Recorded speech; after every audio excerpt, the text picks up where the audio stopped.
لله وحده والصلاة والسلام على من لا نبي بعده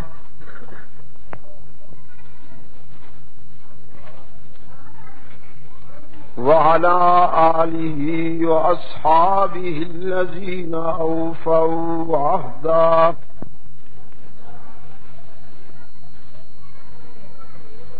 الذين هم مفاتيح الرحمة ومصابيح الغرر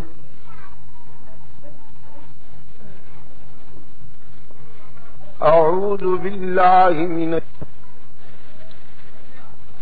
فقيل للنبي صلى الله عليه وسلم ما الصراط المستقيم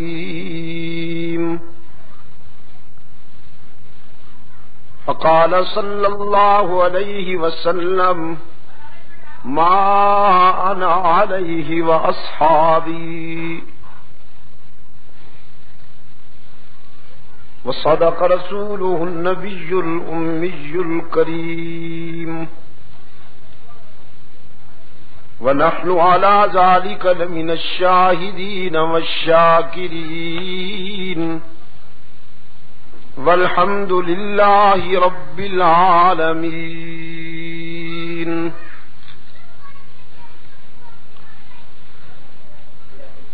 محترم بزرگوں اور عزیز دوستو،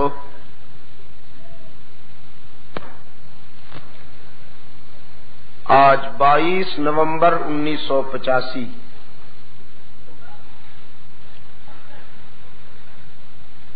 ہم یہاں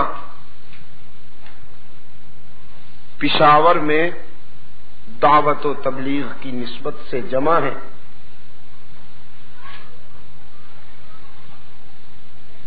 چونکہ جمعہ کی نشست ہے، اس میں وقت اتنا مختصر اور محدود ہوتا ہے کہ کوئی طویل بات تو اس میں کہی نہیں جا سکتی. جو چند گوشے میں آپ کی خدمت میں قرآن و سنت سے عرض کرنا چاہتا ہوں، اس کے لیے میں نے آپ کے سامنے سورہ فاتحہ کا آخری حصہ تلاوت کیا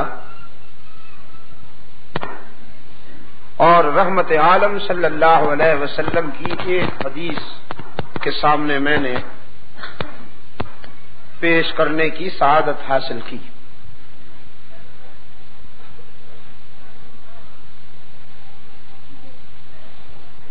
سورہ فاتحہ بہت مختصر سی سورہ ہے جس کی کل 7 آیتیں ہیں، لیکن اللہ کے رسول صلی اللہ علیہ وسلم نے فرمایا کہ یہ سورت پورے قرآن کا خلاصہ ہے.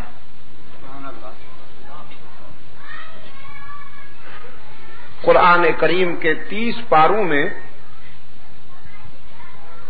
جو بات تفصیل کے ساتھ بیان کی گئی ہے، اس کی روح ان 7 آیتوں میں اللہ نے ارشاد فرما دی. عبادات میں آپ نے دیکھا کہ اس سورت کو اتنی اہمیت دی گئی کہ نماز کی ہر رکعت میں اس کا پڑھنا ضروری قرار دیا گیا.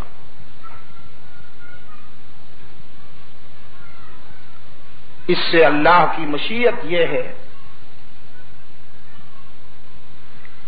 کہ آپ نماز کی ہر رکعت میں جب سورہ فاتحہ کی تلاوت کریں گے تو قرآن کا خلاصہ آپ کے ذہن میں ہر وقت تر و تازہ رہے گا.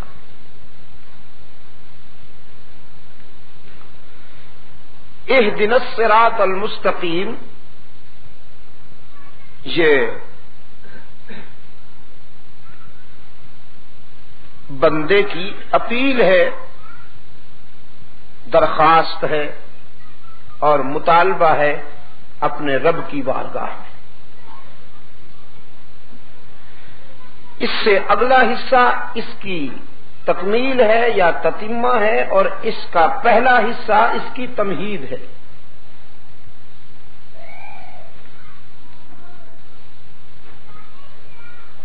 گویا انسان نے اپنے رب سے جب کچھ مانگنا چاہا تو پہلے اس کی تعریف کی۔ ہر اچھا سوالی اپنے داتا کی تعریف کرتا ہے، اور یہ تو اتنا مہربان داتا ہے کہ اس نے اپنے در پر سوالی بن کر آنے والے بندے کو مانگنے کا طریقہ اور سلیقہ خود سکھایا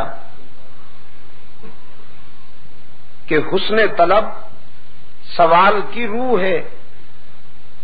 اہل نظر نے لکھا ہے اور کہا ہے، اگر مانگنے والے کو سلیقہ نہ ہو، ڈھنگ نہ آئے اور طریقہ نہ آئے، تو داتا کے فیاض ہونے کے باوجود ناکامی کا اندیشہ ہوتا ہے۔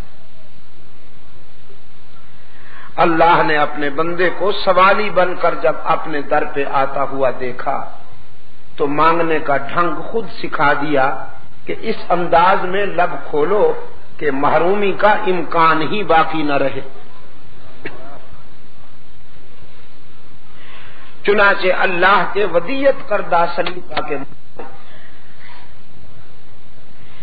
جب انسان سوالی کی حیثیت سے، عابد کی حیثیت سے اللہ کی بارگاہ میں کھڑا ہوتا ہے تو سب سے پہلے اس کی زبان پر یہی جملہ آتا ہے۔ فرمایا الحمدللہ رب العالمین،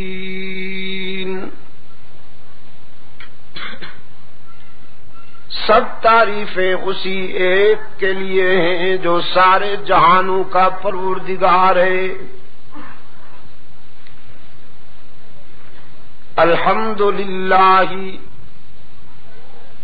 رب المسلمین رب المؤمنین رب الانبیاء والمرسلین یا رب الاولیاء والمتقین نہیں فرمایا، رب العالمین، سارے جہانوں کا پیدا کرنے والا اور پالنے والا ہے، سب کو نوازتا ہے، اپنوں کو بھی پرایوں کو بھی، وفاداروں کو بھی غداروں کو بھی، نمک حلالوں کو بھی رزق دیتا ہے، رزق نمک حراموں پہ بھی بند نہیں کرتا۔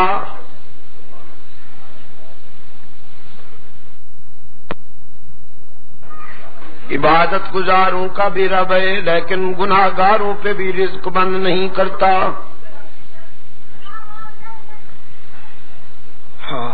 صالحین کا بھی رب ہے لیکن خطا کاروں پہ بھی رزق بند نہیں کرتا۔ اپنے خلیل کا بھی پروردگار ہے لیکن رزق نمرود پہ بھی بند نہیں کرتا۔ اپنے موسیٰ کا بھی رزاق ہے لیکن رزق فرعون پہ بھی بند نہیں کرتا۔ اپنے محبوب کا بھی رب ہے لیکن رزق ابو جہل پہ بھی بند نہیں کرتا۔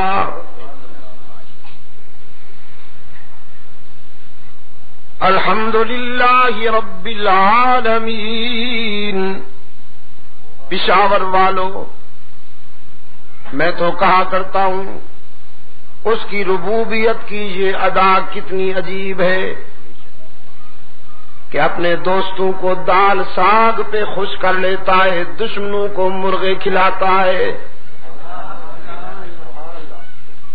اپنے پیاروں کو، اپنے دوستوں کو خس و خاشاک کی جھونپڑیوں میں خوش کر لیتا ہے، دشمنوں کو محلات عطا کرتا ہے،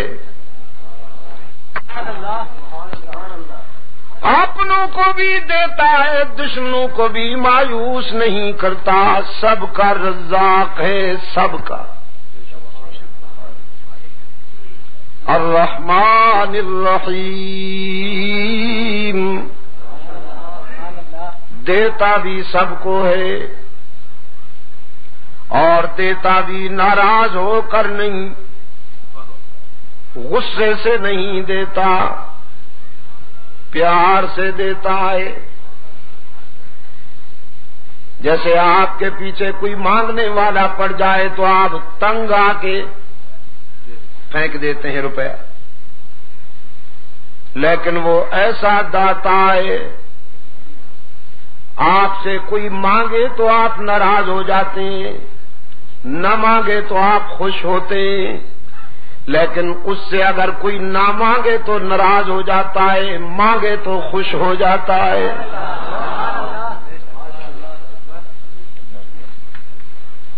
اس نے اپنے در رحمت پہ موٹے حروف کے ساتھ لکھ دیا ہے، ادعونی استجب لکم، مجھے پکارا کرو، مجھ سے مانگا کرو، میں تمہاری دعا و پکار کو سننے کے لیے ہر وقت انتظار کرتا ہوں۔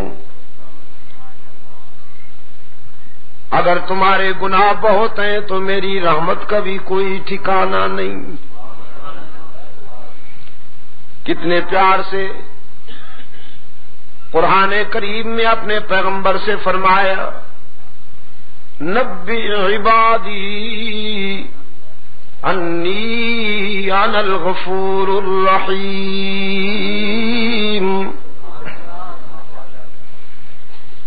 میرے بندوں کو بتا دیجئے میرے محبوب،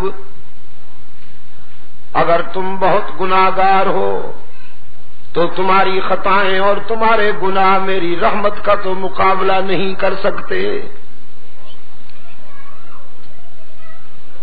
آؤ نہ کبھی میرے در پہ سر جھکاؤ، میرے حضور دامن پھیلاؤ،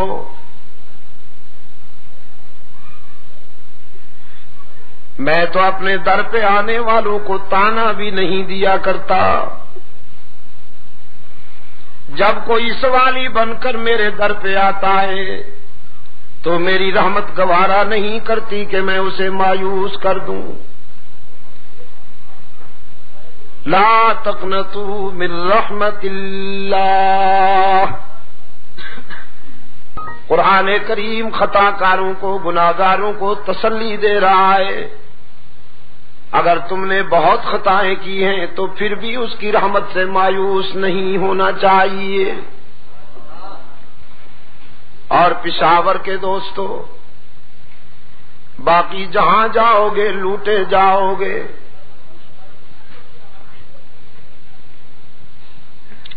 لوگ کہیں گے کچھ لے کے آؤ گے تو کچھ لے کے جاؤ گے، خالی ہاتھ آؤ گے تو خالی ہاتھ جاؤ گے، لیکن یہی در ہے جہاں سے ہر وقت صدا آتی ہے، کچھ نہ لے کے آؤ سب کچھ لے کے جاؤ، خالی ہاتھ آؤ دامن بھر کے جاؤ۔ باز آ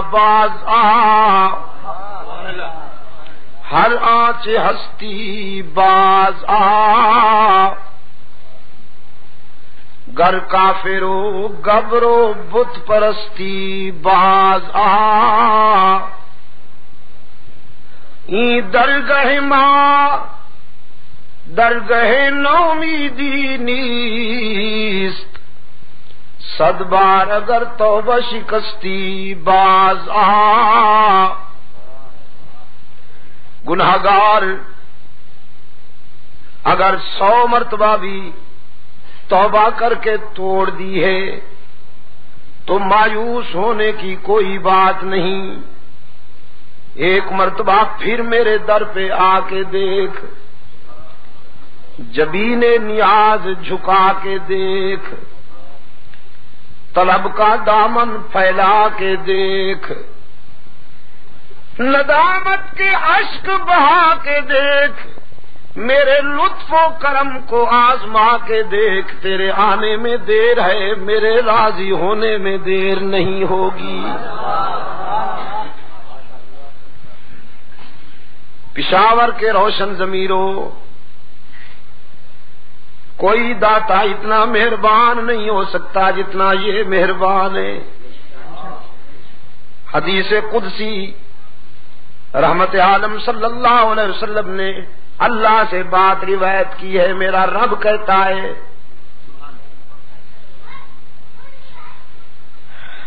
صحابی تو کہتے ہیں نا قال رسول اللہ صلی اللہ علیہ وسلم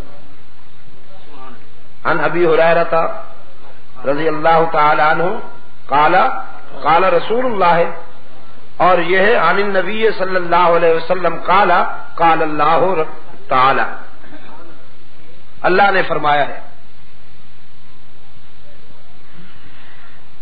فرمایا جب کوئی بوڑھا گناہگار میرے در پہ سوالی بن کے آتا ہے، جس نے ساری زندگی بغاوت میں گزاری، جس کے نامہ اعمال میں ایک بھی سجدہ نہیں، ساری زندگی تکبر میں گزار دی، جوانی کا نشہ تھا، شباب کی مستی تھی، دولت کی ترنگ تھی، برادری اور لیڈری کا غرور تھا، رگوں میں گرم گرم خون دوڑتا تھا، حالات موزوں تھے، اولاد جوان تھی، سوسائٹی اور معاشرے میں سٹیٹس تھا، ایک سٹینڈرڈ تھا، مقام تھا، کبھی بھی اللہ کے حضور سجدہ ریز نہیں ہوا، لیکن اب زندگی کی شام ہو گئی، آنکھوں سے بینائی چلی گئی، کانوں سے سنوائی چلی گئی، زبان سے گویائی چلی گئی، دماغ شل ہو گیا، کمر جھک گئی، ہاتھ لرزنے لگے، پاؤں کانپنے لگے، لوگوں نے بھی نظریں پھیر لیں، اولاد بھی پرواز کر گئی، جیب بھی خالی ہو گئی، اب رات کی تنہائی میں مایوسی کے عالم میں ساری دنیا سے کٹ کر یہ بوڑھا گناہگار رب العالمین کی بارگاہ میں آیا ہے۔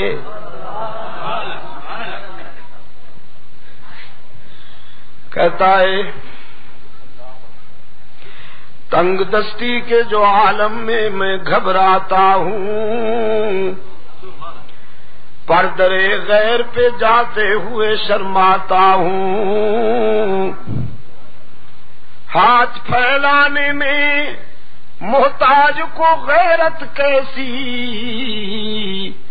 شرم اتنی ہے کہ بندہ تیرا کہلاتا ہوں، الہ العالمین اس قابل تو نہیں ہوں کہ تیرے سامنے ہاتھ پھیلاؤں، دامن میں ایک بھی خوبی نہیں، لیکن الہ العالمین تجھ سے نہ مانگوں تو کس سے مانگوں، اپنے سوا کوئی در بھی تو بتانا جہاں جا کے آنسو بہاؤں۔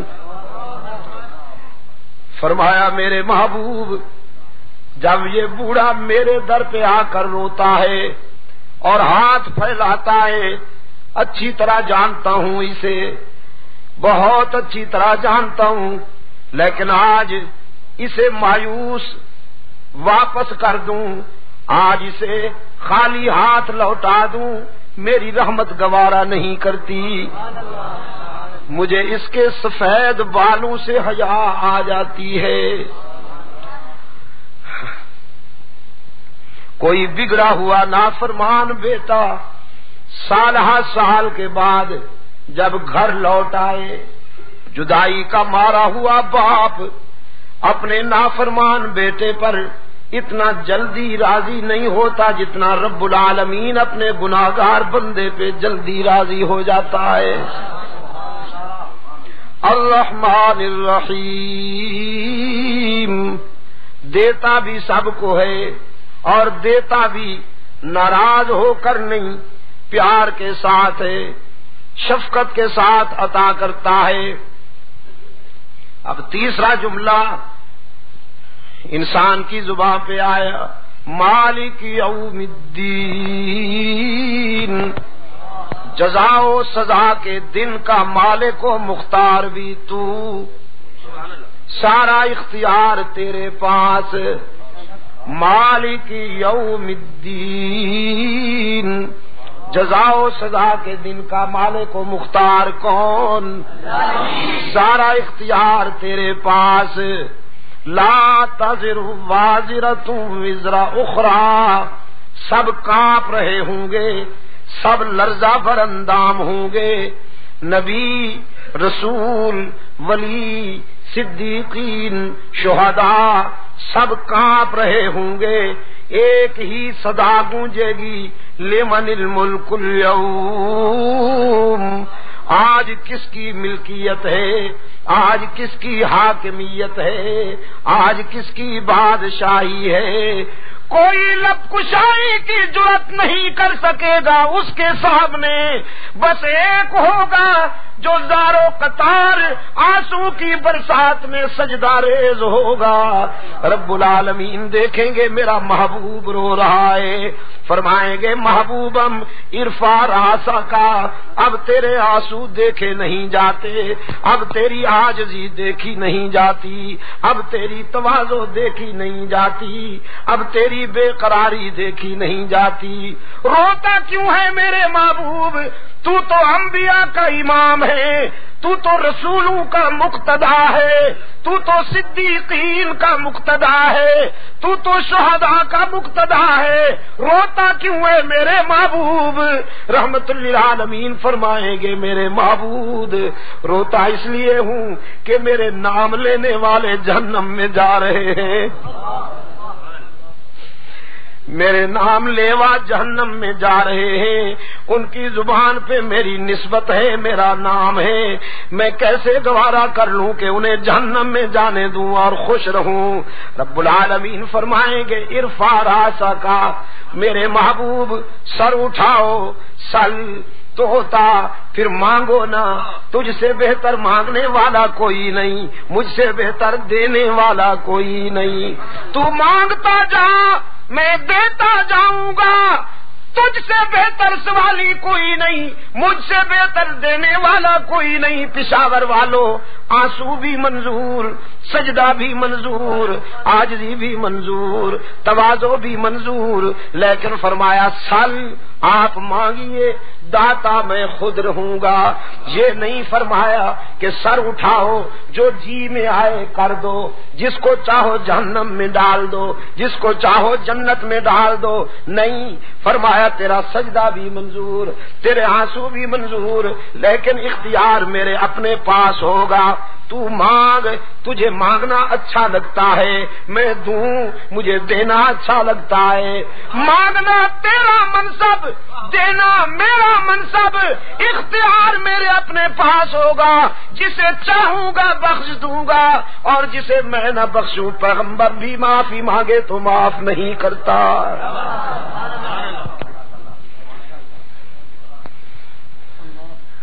مالک یوم الدین، جزا و سزا کے دن کا مالک و مختار بھی کون؟ جزا و سزا کے دن کا مالک و مختار بھی کون؟ مالک یوم الدین۔ یہ تمہید تھی، اب انسان اور قریب ہو گیا اپنے مالک کے، ایک نازک وعدہ کیا کچھ مانگنے سے پہلے، ایاک نعبد و ایاک نستعین، ہم تیری ہی عبادت کرتے ہیں، ہم تیری ہی عبادت کرتے ہیں اور تیری ہی عبادت کرتے ہیں اور کرتے رہیں گے۔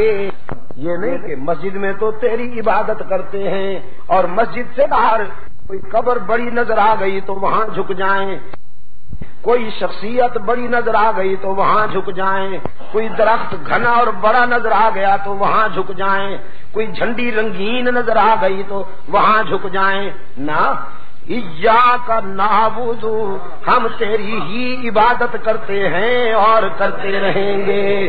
مسجد کے اندر بھی تو معبود، مسجد کے باہر بھی تو معبود، گھر میں بھی تو معبود، شہروں میں بھی تو معبود، جنگلوں میں بھی تو معبود، زندگی کے سفر میں ہر لمحے پر تو مسجود، تو معبود۔ ایاک نعبد، ہم تیری ہی عبادت کرتے ہیں اور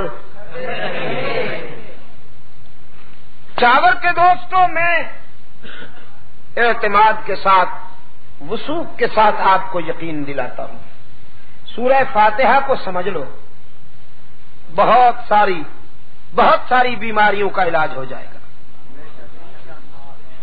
بہت ساری بیماریوں کا علاج ہو جائے گا، لیکن سمجھ لو اسے، ایاک نعبد، ہم تیری ہی عبادت کرتے ہیں اور کرتے رہیں گے، وَإِيَّاكَ نَسْتَعِينُ، اور تجھ سے ہی مدد مانگتے ہیں اور مانگتے رہیں گے۔ کیا مطلب؟ تیرے سوا کوئی مسجود نہیں، تیرے سوا کوئی معبود نہیں، تیرے سوا کوئی دستگیر نہیں، تیرے سوا کوئی ہر جگہ موجود نہیں، تیرے سوا کوئی کارساز نہیں، تیرے سوا کوئی حاجت روا نہیں، تیرے سوا کوئی مشکل کشا نہیں۔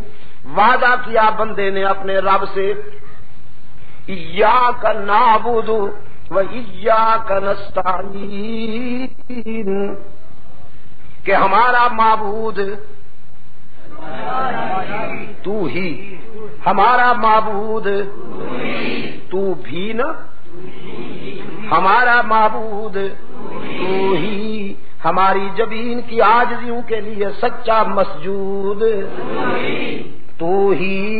بزرگوں سے محبت ہوگی لیکن سجدہ تیرے سوا کسی کا نہیں کریں گے، والدین سے محبت ہوگی لیکن سجدہ تیرے سوا کسی کا نہیں کریں گے، استاد سے محبت ہوگی لیکن سجدہ تیرے سوا کسی سے۔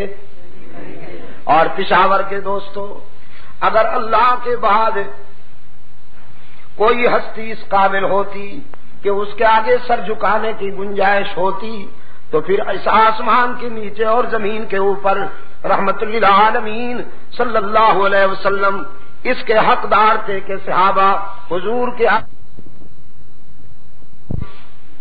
اور صحابہ نے پوچھا ایک مرتبہ، اللہ کے رسول، ہم دیکھتے ہیں کہ عرب کے وڈیروں کے سامنے رعایا تعظیماً جھکتی ہے، وَأَنْتَ حَقُّ أَن يُسْجَدَ لَكَ، تو پھر آپ اس سے زیادہ حقدار ہیں کہ ہم آپ کے سامنے سر جھکایا کریں۔ رحمت عالم صلی اللہ علیہ وسلم نے فرمایا، لَوْ كُنْتُ آمُرُ أَحَدًا أَن يَسْجُدَ لِأَحَدٍ لَأَمَرْتُ النِّسَاءَ أَن يَسْجُدْنَ لِأَزْوَاجِهِنَّ۔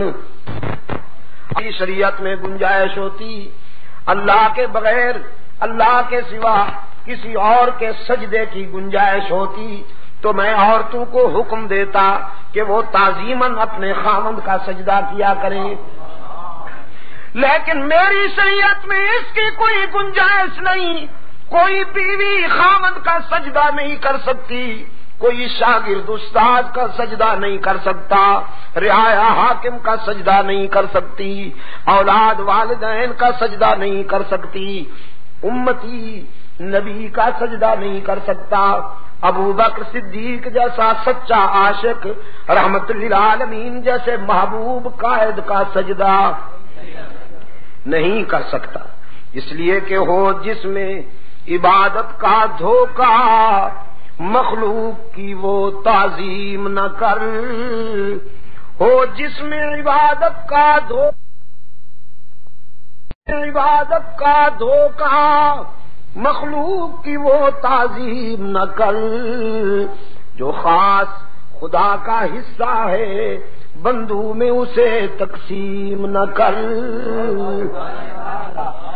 ہماری جبین کی عاجزیوں کے لیے سچا مسجود، ایاک نعبد، ہماری جبین کی عاجزیوں کے لیے مسجود، مانگنا مانگ تو صحیح، مانگنا کیا چاہتا ہے؟ تو نے تو مجھے خوش کر دیا، اب میں چاہتا ہوں کہ تجھے بھی خوش کروں۔ مانگنا کیا مانگتا ہے؟ تو نے مجھے خوش کر دیا، اب چاہتا ہوں کہ میں تجھے راضی کر دوں۔ وعدہ بھی نازک کر لیا، میری حمد و تعریف بھی اس انداز میں کی کہ میری رحمت خوش ہو گئی۔ اب دینا چاہتا ہوں، مانگنا، دامن پھیلا بھر دوں گا، مراد ظاہر کر پوری کر دوں گا۔ انسان نے دامن پھیلا لیا، کہا اہدنا الصراط المستقیم۔ الہ العالمین، بس صراط مستقیم مانگتا ہوں۔ بنگلے نہیں چاہیے، محل نہیں چاہیے، کوٹھیاں نہیں چاہیے، بینک بیلنس نہیں چاہیے، لمبی لمبی کاریں نہیں چاہیے، وزارتیں نہیں چاہیے۔ اہدنا الصراط المستقیم،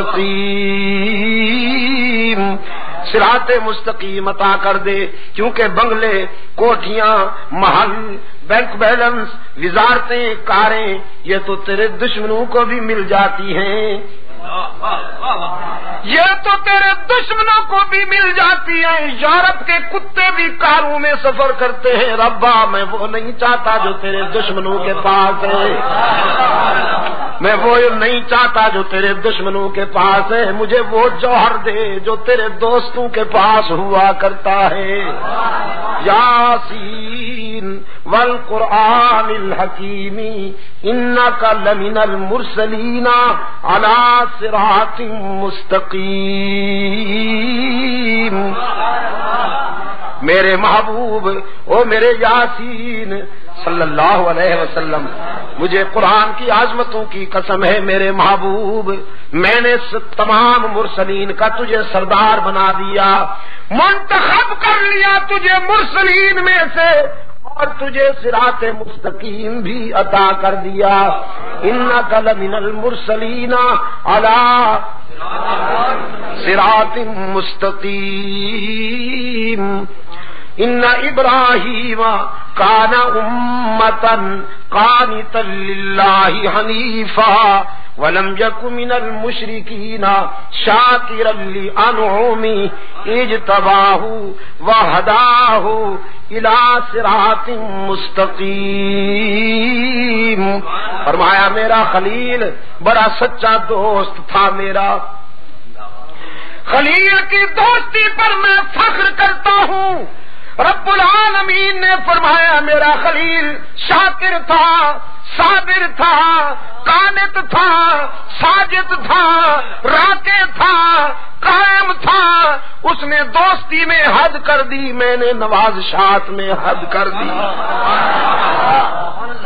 اس نے وفا میں حد کر دی، میں نے جزا میں حد کر دی۔ اس نے وفائیں کی، میں نے جزا دی، صراط مستقیم عطا کر دیا۔ تیسرے مقام پہ فرمایا وَلَقَدْ أَوْحَيْنَا إِلَيْكَ رُوحًا مِّنْ أَمْرِنَا مَا كُنْتَ تَدْرِي مَا الْكِتَابُ وَلَا الْإِيمَانُ وَلَكِنْ جَعَلْنَاهُ نُورًا نَهْدِي بِهِ مَن نَّشَاءُ مِنْ عِبَادِنَا وَإِنَّكَ لَتَهْدِي إِلَى صِرَاطٍ مُّسْتَقِيمٍ۔ میرے محبوب، ہم نے آپ کو بھی صراط مستقیم پہ چلایا، اور آپ کا مشن بھی یہی بنایا کہ آپ میرے بندوں کو صراط مستقیم پہ چلاتے رہیں۔ اس لیے بندے نے مانگا اہدنا الصراط المستقیم،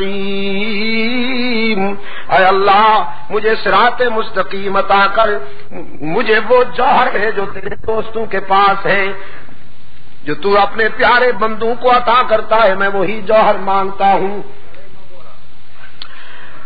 ہاں پشاور کے دوستوں، قرآن کریم سے ذرا یہ بھی پوچھ لوں، اگرچہ وقت اجازت نہیں دیتا، کہ صراط مستقیم کے معنی کیا ہے؟ حضرت عیسیٰ علیہ السلام کی ایک تقریر ملی، ابھی مفتی صاحب بتا رہے تھے نا کہ فرانس میں ہونے والی تقریر آپ کو میں دوں، افریقہ میں ہونے والی، تو ان کے پاس تو پتہ نہیں کس صورت میں ہوگی۔ مجھے حضرت عیسیٰ علیہ السلام کی ایک تقریر ملی ہے قرآن میں،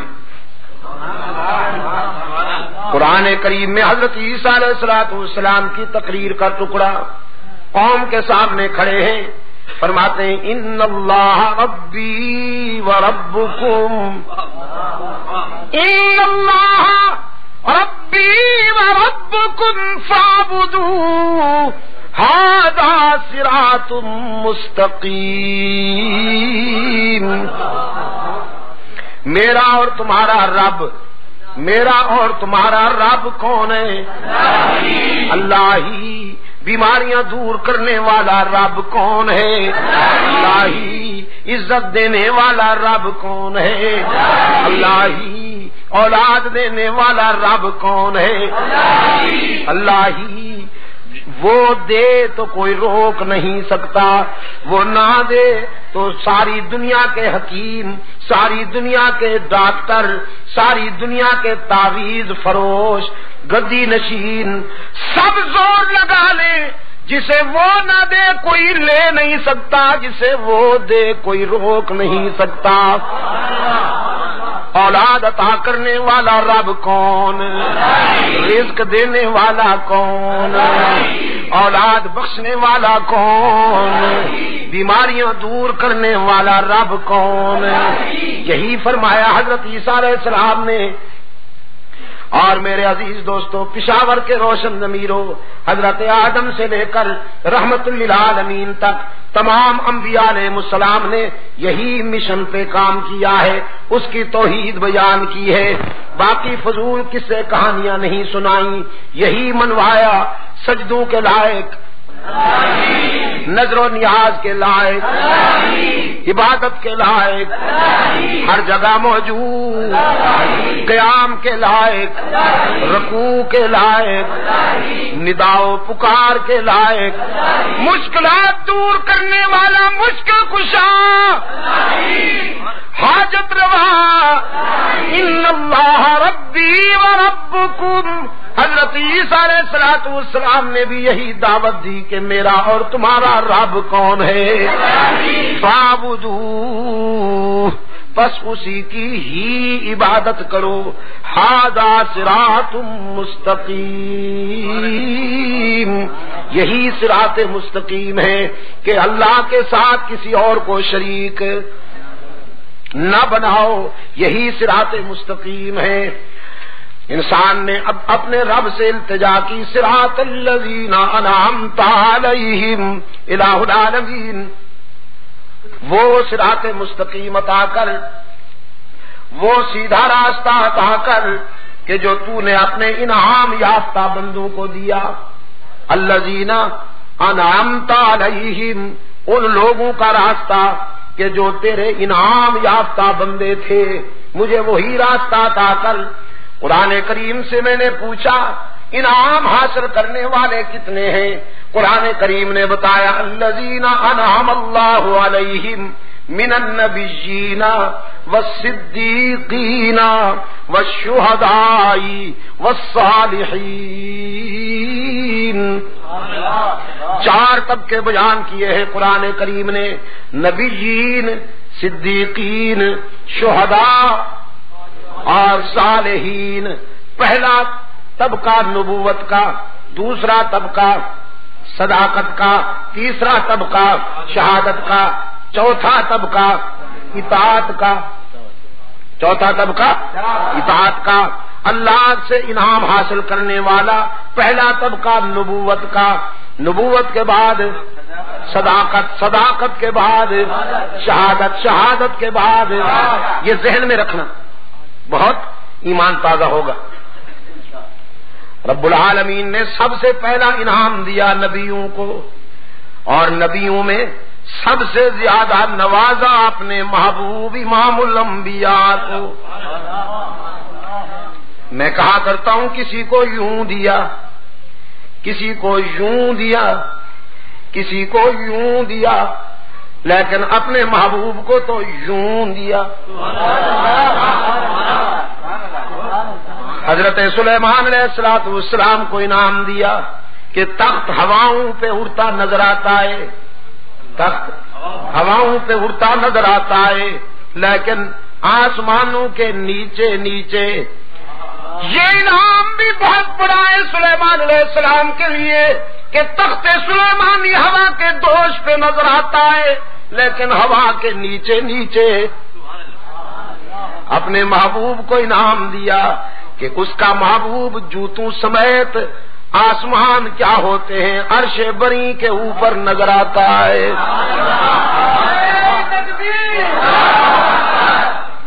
اپنے محبوب کو انعام عطا فرمایا، انگلی اٹھائی تو چاند ٹکڑے ہو گیا، انگلی اٹھائی تو چاند ٹکڑے ہو گیا، لب ہلائے تو وہی کے پھول جھڑنے لگے، ہاں کہا تو حلال ہو گیا، نہیں کہا تو حرام ہو گیا، مسکرا دیے تو جنت کو جوانی مل گئی، غصے میں آئے تو جہنم کو جولانی مل گئی، قدم بڑھائے تو عرش بری پہ پہنچے، جہاں نوریوں کے سردار کے پر جلتے ہیں وہاں انسانوں کے سردار کے قدم بڑھتے ہیں۔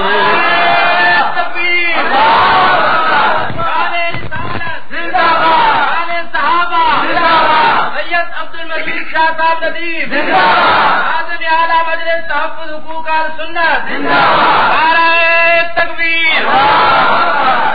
سب سے بڑے نوری کے پر جلتے ہیں، سب سے بڑے نوری کے پر جلتے ہیں، اب وہاں سب سے بڑے انسان کامل کے قدم بڑھتے ہیں۔ حضرت یوسف علیہ السلام کو اللہ نے یہ انعام عطا کیا کہ انہیں حسن و جمال ایسا بخشا کہ مصر کی نسوانیت حسن یوسفی کو دیکھتی ہے تو حواس کھو بیٹھتی ہے۔ کچھ کہنا چاہتا ہوں، میرے الفاظ سمجھیں گے آپ تو پھر بات بنے گی۔ حضرت یوسف کو وہ حسن عطا کیا کہ مصر کی نسوانیت، مصر کی دوشیزگی جب یوسف کو دیکھتی ہے تو حواس کھو بیٹھتی ہے۔ یوسف کو دیکھنے والیوں نے حواس کھو دیے، لیکن محبوب کو وہ جمال عطا کیا کہ محمد کو دیکھنے والوں نے تو حواس پا لیے۔ یوسف کو دیکھنے والیوں نے انگلیاں کٹوا دیں، ایمان نہیں لائیں، قطعنا ایدیہن۔ یوسف کو دیکھنے والیوں نے ہاتھ کاٹ ڈالے، ایمان نہیں لائیں، قسمیں کھا کھا کے کہنے لگیں حاشا للہ ما ھذا بشرا، اللہ کی قسم یہ بشر نہیں ہو سکتا، ان ھذا الا ملک کریم، یہ تو کوئی بہت بڑا نوری معلوم ہوتا ہے، نوری۔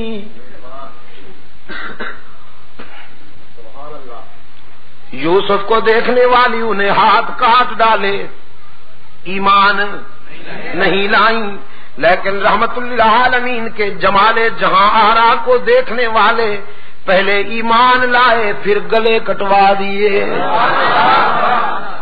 ہاتھ کیا ہوتے ہیں، پہلے ایمان لائے پھر گلے کٹوا دیے۔ حضور کے حسن کی مستی جس پر چھا گئی، حضور کے حسن کی مستی جس پہ چھا گئی، بھول بیٹھا سارے جہان کو، بھول بیٹھا سارے جہان کو۔ حضرت ابو ہریرہ والدہ کی مار کھا کے آتے ہیں، روتے ہوئے رحمت للعالمین کی بارگاہ میں حاضر ہوتے ہیں، عرض کرتے ہیں حضور ماں نے مارا ہے۔ رحمت عالم صلی اللہ علیہ وسلم نے فرمایا کوئی گستاخی تو نہیں کی؟ کہنے لگا نہیں حضور گستاخی تو میں نے نہیں کی، اصل میں بات یہ ہے کہ میری والدہ ابھی تک مشرکہ ہے، وہ آپ کی سچائی پر، آپ کی صداقت پر ایمان لانے والوں میں شامل نہیں ہوئی، اور اپنے عقیدہ میں بڑی پختہ ہے، متعصب ہے۔ میں جب آپ کے قدموں سے اٹھ کر گھر پہنچا، میری ماں نے پوچھا کہاں سے آئے ہو؟ میں نے عرض کیا میں وہاں سے آیا ہوں جہاں جبرائیل بھی عاجزی سے حاضر ہوتے ہیں، رحمت للعالمین کے قدموں سے آیا ہوں۔ میری والدہ جوش میں آ گئی، غصے نے فرمایا پھر تو نے کیا جواب دیا؟ ابو ہریرہ کہتے ہیں عقل و خرد کو چھو نہ سکا وہ تمام عمر، عقل و خرد کو چھو نہ سکا وہ تمام عمر، جادو تیری نگاہ کا جس پر بھی چل گیا۔ میں نے ماں سے کہہ دیا صرف تیرا گھر نہیں ساری دنیا کو چھوڑ دوں گا لیکن آمنہ کے لال کا دامن نہیں چھوڑوں گا، ساری دنیا کو چھوڑ دوں گا لیکن رحمت للعالمین کے قدموں سے جدا نہیں ہو سکوں گا۔ پھر میری ماں غصے میں آ گئی، اس نے مجھے مارا، گھر سے نکال دیا اور کہنے لگی میرے گھر اس دن آئیے گا جس دن حضور کا در چھوڑنے کا فیصلہ ہو جائے۔ رحمت عالم صلی اللہ علیہ وسلم نے فرمایا پھر یہاں کیوں آیا ہے روتا ہوا؟ یہ تو بیٹے اور ماں کی بات ہے، اس میں ہم کیوں انوالو ہوں، ہم کیوں انٹرفیئر ہوں؟ یہ تو ماں بیٹے کا مسئلہ ہے۔ ابو ہریرہ نے عرض کیا آقا اس لیے حاضر ہوا ہوں کہ دینے والے سے مانگ لیجیے، دینے والے سے مانگ لیجیے، جس نے مجھے ایمان کی روشنی عطا کی وہ میری بوڑھی ماں پہ بھی رحم کر دے۔ والدہ کا ایمان مانگنے کے لیے آیا ہوں اللہ سے۔ رحمت عالم صلی اللہ علیہ وسلم نے ہاتھ اٹھا دیے، اللہم اہدی ام ابی ہریرہ، اللہم اہدی ام ابی ہریرہ۔ الہ العالمین میں التجا کرتا ہوں ابو ہریرہ کی ماں کو ایمان عطا کر۔ ادھر حضور کے ہاتھ اٹھے، ادھر ابو ہریرہ دوڑ گیا، دوڑتا چلا جا رہا ہے۔ لوگوں نے دیکھا ابو ہریرہ جیسا درویش کبھی اونچی آواز سے بولا نہیں، کبھی تیز قدموں سے چلا نہیں، آج دوڑتا جا رہا ہے، پتہ نہیں کیا ہو گیا۔ کسی نے دامن پکڑ کے پوچھا ابو ہریرہ کیا بات ہے؟ دامن جھٹک دیا، دوڑتے دوڑتے کہا مجھے مت روکو، جانے دو مجھے، گھر جا کے دیکھنا چاہتا ہوں پہلے میں پہنچتا ہوں یا میرے آقا کی دعا پہنچتی ہے۔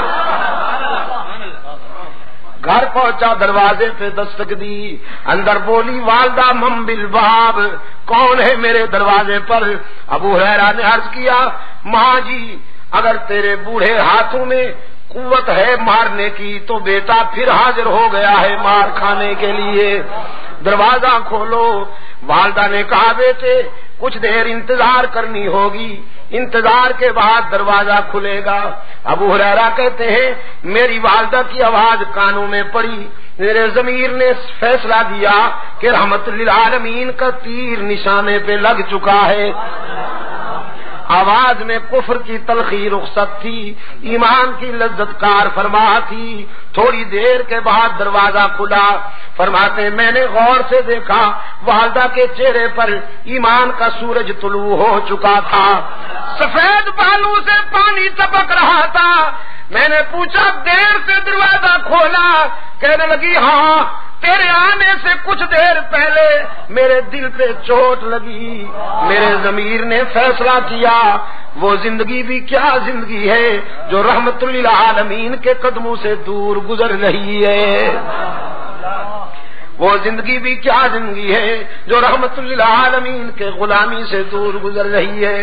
تو بیٹا نہائی ہوں، اپنے جسم کو غلاظتوں سے صاف کر بیٹھی ہوں، پانی سے نہا لیا ہے میں نے، اب جلدی سے رحمت عالم کے قدموں میں پہنچا دے تاکہ میرے روح کی کثافت تیرا قائد اسلام کے ایمان کے آب حیات سے دھو ڈالے۔ عقل و خرد کو چھو نہ سکا وہ تمام عمر، جادو تیری نگاہ کا جس پر بھی چل گیا۔ اس نے یوسف کو دیکھنے والیاں تو انگلیاں کٹوا دیتی ہیں، ایمان نہیں لاتی، لیکن اللہ نے اپنے محبوب کو وہ حسن عطا کیا کہ دیکھنے والے پہلے ایمان لاتے ہیں پھر گلے کٹوا دیتے ہیں۔ سب سے پہلا انعام ملا محمد عربی صلی اللہ علیہ وسلم کو، اور نبوت کے بعد قرآن نے نمبر دیا ہے صداقت کو، اور نبی کے بعد صداقت کا تاجدار ابو بکر صدیق۔ انبیاء کے بعد صداقت کا تاجدار کون بھائی؟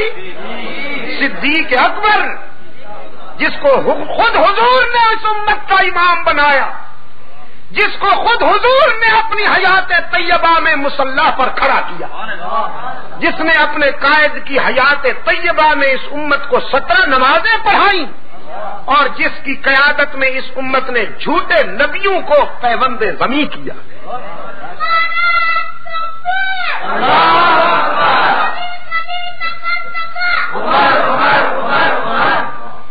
ماشاء اللہ، ہاں یہی تو بڑے ہو کر باطل کے سینے داغ دیں گے، یہی کہہ کر یہ میرا سرمایہ ہے، یہی تو میرا اسلحہ ہے۔ میں ایک سوال کرتا ہوں، آپ جواب دیجئے گا، صدیق کہہ کر فتنہ انسیوں کذاب مٹایا کس نے؟ صدیق، ایسی ضرب لگائیے کہ یہ آواز ابھی مدینہ جا گونجے۔ فتنہ انسیوں کذاب مٹایا کس نے؟ زور ردت کا زمانے سے ہٹایا کس نے؟ فارس و روم کو مٹی میں ملایا کس نے؟ اور کفر کو موت کا پیغام سنایا کس نے؟ ثانی اثنین ہے اللہ کا شہدائی ہے، جا کے بھی پہلو محمد میں جگہ پائی ہے۔ یا تو صدیق کے اوصاف کا اقرار کرو، ورنہ لازم ہے کہ قرآن سے انکار کرو۔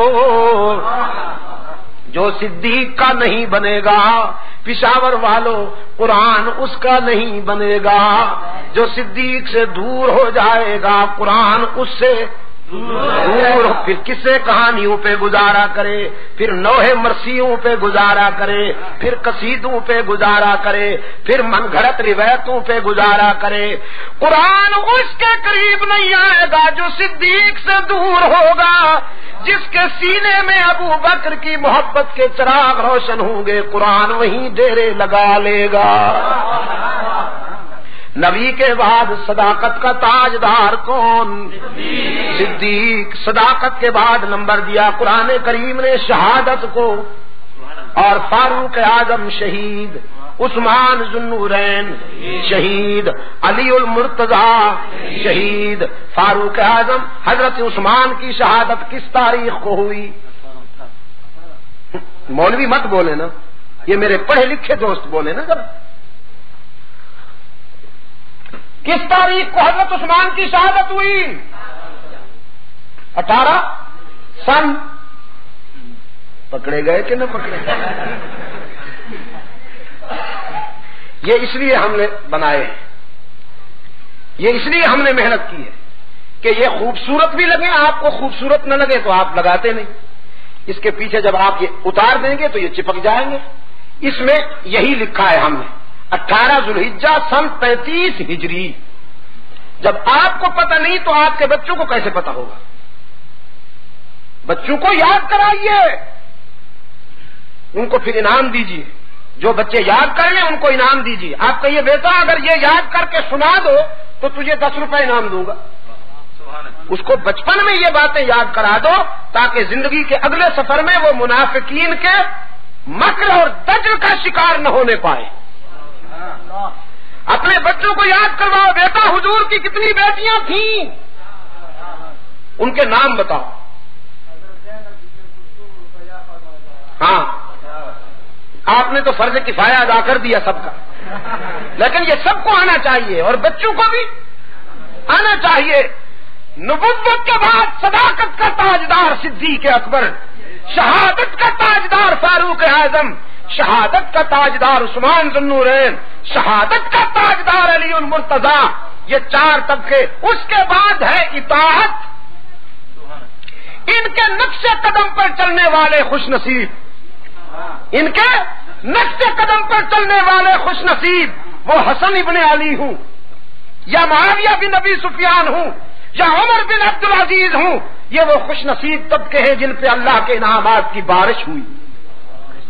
ہم نے اللہ سے یہی مانگا ہے کہ الہ العالمین ہمیں وہ راستہ عطا کر کہ جس پر تیرے انعام یافتہ بندے چلتے رہے۔ اہدنا الصراط المستقیم۔ اور میری گھڑی نے کاشن دے دیا ہے، اشارہ کر دیا ہے کہ وقت کچھ زیادہ ہو گیا، میں اسی پر اکتفا کرتا ہوں۔ رات کو انشاءاللہ ناصر چوک پہ مفصل بات ہوگی۔ ایک بات عرض کرتا چلا جاؤں اپنی گزارشات کے اختتام پر۔ آج وطن عزیز میں جو فتنے سر اٹھا رہے ہیں، پاکستان میں جو فتنے سر اٹھا رہے ہیں، ان سے کون ناواقف ہے؟ میں آپ سے پوچھتا ہوں، اس ملک میں قرآن اور سنت کے خلاف سازشیں ہو رہی ہیں کہ نہیں ہو رہی؟ سنتوں کے خلاف بدعتوں کو لایا جا رہا ہے، توحید کے مقابلے میں شرک کو لایا جا رہا ہے، صحابہ کرام کی کردار کشی کی جا رہی ہے، اہل بیت عظام کی کردار کشی کی جا رہی ہے۔ کہیں مرزا غلام قادیانی کا فتنہ ہے، کہیں غلام احمد پرویز کا فتنہ ہے، کہیں انکار صحابہ کا فتنہ ہے، کہیں خمینی کا فتنہ ہے، کہیں سبائیت کا فتنہ ہے، کہیں کریم آغا خان بین الاقوامی عیاش، انٹرنیشنل زانی، بدماشوں کا بدماش، وہ اس ملک میں آ کر مسلمانوں نے پاکستان کے ایمان پہ ڈاکہ ڈالتا ہے، ڈالروں کی قوت پر، پاؤنڈ کی قوت پر، کرنسی کی قوت پر، علاقوں کے علاقے دیر، ہنزا اور چترال میں اس نے بلڈوزر پھیرنا شروع کیا ہے۔ لیکن میں یہ واضح کر دینا چاہتا ہوں، مکتب دیوبند کے سپاہی جب تک زندہ ہیں انشاءاللہ ہم ان باطل پرستوں کے جنازے اٹھائیں، ہم ان کی گاڑی نہیں چلنے دیں گے۔ ہمیں معلوم ہے کہ ان کو برطانیہ کی سپورٹ ہے، ہم جانتے ہیں انہیں امریکہ کی سپورٹ ہے، تو ہمارا بھی ایمان ہے کہ ان فتنوں کے مقابلے میں جب ہم آواز اٹھائیں گے تو ہمیں محمد کے خدا کی سپورٹ ہوگی۔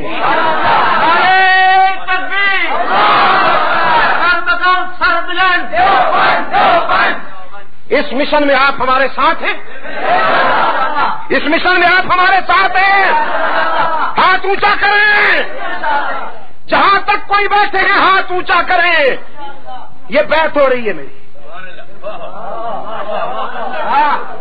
منکرین ختم نبوت کے تعاقب میں تم ہمارے ساتھ ہو، دشمنان صاحب و اہل بیت کے تعاقب میں تم ہمارے ساتھ ہو۔ اگر مصیبتیں اٹھانی پڑے تو، اگر کانٹوں پہ چلنا پڑے تو،